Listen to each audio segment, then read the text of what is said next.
everybody, to episode 121. We had a couple weeks off. We kind of told you about some changes that were coming down the pike. But wait, there's more. There is a few more. This is Big B, Brandon DeMiro, to my right. To my right. Okay. You let me finish. See, you jumped ahead.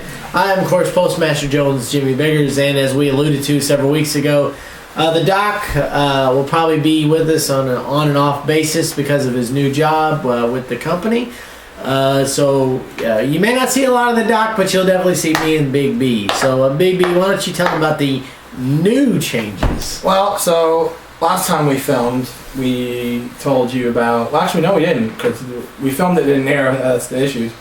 The show, like we said, was going to be half an hour, but there's some kind of new YouTube thing where if you have like a bunch of content ID matches, which basically is third party, you can't upload a video longer than 15 minutes.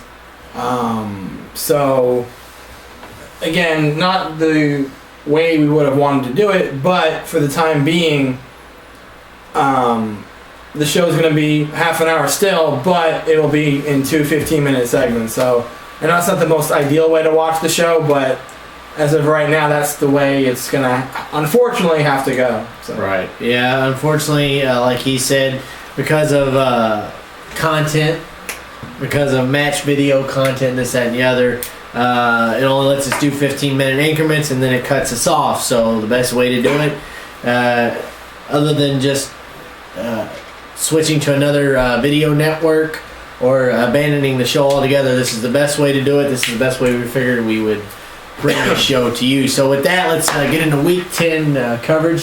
Last week's NFL games started off. Some games of note, I guess we'll get into here. The Ravens finally break their streak, and they get a win, but it wasn't very easy. Bizarre fashion. In bizarre fashion, the Ravens jumped out to a big lead. They were up 17-0. Yeah, 17-0. Looked like they were well on their way. It was 17-10. And then a little Hail Mary action. Prayers were answered. Andy Dalton throws the ball into the end zone. It is tipped not once, not twice, but I think 3 times. Batted into the hands of the most person you would want it to be batted in the hands to. A.J. Green comes down with it. See, if they gave stats in football for assists, I think his name was Adidebo. Yeah. He would get an assist for that. He should also know to knock it down. Hello, they teach you that. You're a pro. But anyway, so they go to overtime. And the questionable call on 4th down, instead of sending Nugent out there for a 53-yard field goal, they go for it, and they make a horrible call to throw a screen pass, and he loses about 10 or 11 yards, which gives the Ravens excellent field position, and they end up winning with a field goal. So that wrapped that one up. Jay Cutler returns for the Bears, but he may have returned a little earlier, although he did have a right ankle sprain that took him out of the game. And the Lions did prevail. The Bears and Josh McCown came back, kind of within 2, but the 2-point conversion twice, not once, but twice, was no good. And the Lions hang on to win that one 21-19. The Rams, Tavon Austin, anybody? Yeah. Paging Tavon Austin. Wow, what a performance, Big B. I mean, we were watching it together. We were checking out the games on Sunday.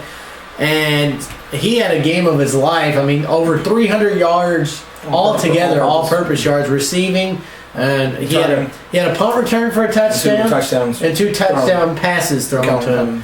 And the Rams just annihilate the Colts at Indy, 38-8. See, this is why I tweeted out long ago during the NFL draft that I'm very nervous about the Rams now because of who they have. Now, if they had a better quarterback, they'd be a legitimate contender in that division with Seattle and San Francisco. Well, he's hurt. Well, I still think Sam Bradford's not. You don't think he's that good? No. I think he's okay, but he's not really good who they need. Right. But if they had a quarterback that really, was game prepared and really could sling the ball out there, they would be a dangerous team because the defense is good for St. Louis and their offense is only getting better. But I watched almost every game Tavon Austin play West Virginia senior season. He is a phenomenal talent. Mm-hmm. Probably the best person to come out of the draft last year, offensively anyway. Just a guy that can really change the game. Reminds me of Percy Harvin a little bit, how he can just explode at any time from the special teams or receiving. Rams got a playmaker there, and they definitely showed on Sunday because the Colts couldn't. Every time they saw him, he was in the end zone. So. Yeah, that's true. The Jags finally get off the schneid. No more Ofer as they beat the Titans 29-27. Because of his safety. Because of his safety. That is true. The Seattle Seahawks. And also Jake Locker's out for the season. Yeah, the Jake Locker is out for the season. It's Fitzpatrick and nothing. So. And the thing was, this game, I know we're getting down to the other ones too, but this was a critical game for Tennessee to win because Indy losing gives them still a chance in the division somewhat because they're not too far back. But Indy losing and Tennessee losing to Jacksonville's not, No, that's not acceptable at all. And now they have a matchup this Thursday, which we'll get into in a little bit. The Seattle Seahawks absolutely lambasted the Atlanta Falcons, 33-10. Beast mode goes off on beast mode. 145 yards rushing. Very good game for him. Golden Tate. They finally played like they're supposed to against an opponent like this. It's funny that this year. Last year they went 3-5, though. This year they're 5-1. So it's pretty darn good for the team that people supposedly don't think is good on the road. And this is the team they played last year, even though the Falcons aren't good like they were last year. But they went to a 1:00 start this time, and they're able to prepare and get it done. Right. Even though we don't have our offensive line back yet with Giacomini and Unger and Okong still hurt, I thought the line protected Wilson pretty well. The only time he got sacked was one time when he scrambled out of the pocket, didn't really find anybody to throw to, and he just pretty much got sacked for like a 2-yard loss. I thought they handed the ball to Lynch well enough. 25 touches for 145 yards is exactly what you need to do for Lynch. 20 to 25 yards rushing. Tate was great. Wilson played good. The whole team played really well. It was a good team performance by Seattle. One that needed to be had for the 12th man to see them going forward. Right, absolutely. There, I totally agree. It was definitely an all-around team effort, and Pete Carroll was quite pleased. I would be. Absolutely. No turnovers.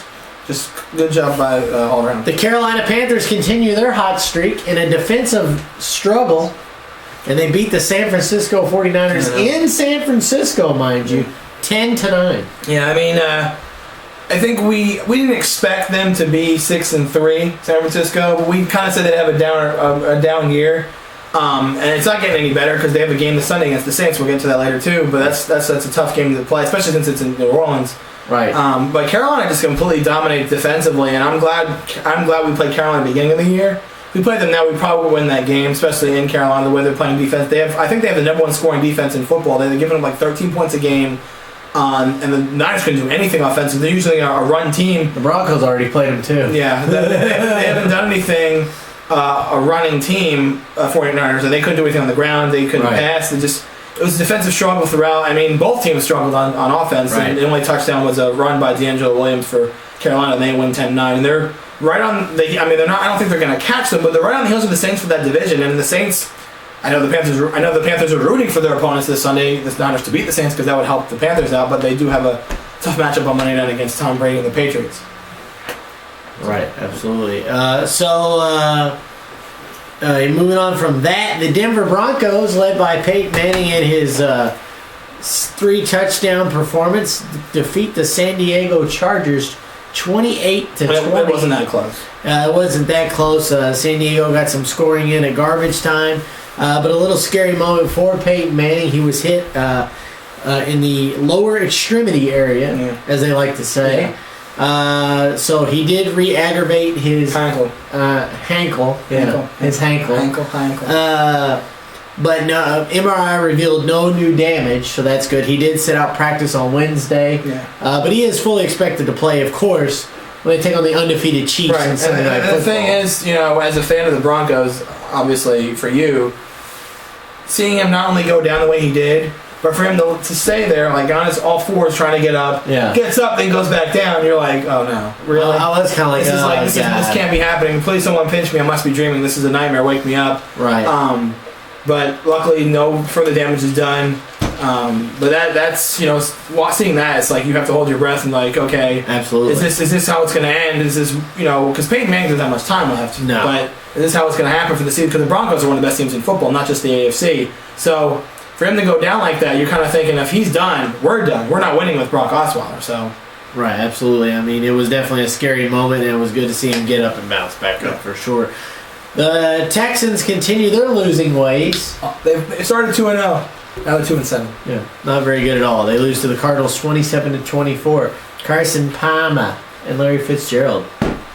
Good stuff. Cardinals are better than I thought they would be. They're still in the thick of the NFC wildcard, but again, you have Seattle's probably going to the division what they're playing right now. Niners, I mean, I assume they'll make the playoffs somewhere. I think they'll be a wild card. Maybe. But then you have, like I said Carolina. Yeah.